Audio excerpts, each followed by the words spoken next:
Sports can be stressful when you're trying to compete at elite levels, but sports psychology can help with that. Cronkite News reporter Lindsay Amundsen spoke with a local athlete about the success she's had since training her mental game.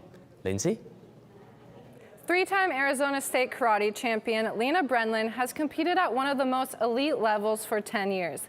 As she's kicking up her training regimen to try out for Team USA next July, she shares how sports psychology has pushed her to the next level.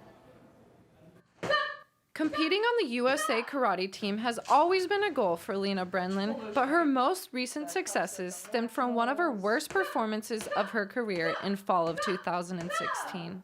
I defeated myself. I got so just nervous and I had anxiety and butterflies, and it was like I'd been practicing all this stuff for forever and I just wasn't able to execute anything. She vowed to never compete like that again and started seeking help through sports psychology. The missing link, but it's training your brain. I mean, as athletes, we spend so much time in the gym running drills, making sure that we get enough sleep, that we're eating nutritious foods, but I think a lot of us neglect to train our brains. Breunlin and her mental coach, Dean Herbert, deconstruct the way she thinks and then find new strategies through goal setting and self-control exercises to help maintain her mental composure.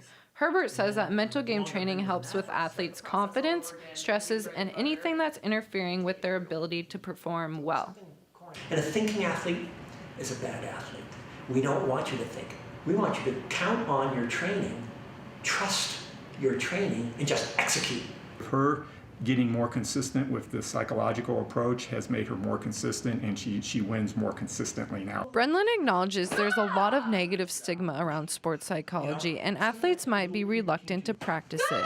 But both her and her coach say it can not only help you with sports, but in your everyday life. Not to say anything's wrong with you, it's just basically training your brain to be as effective as you've trained your body to be.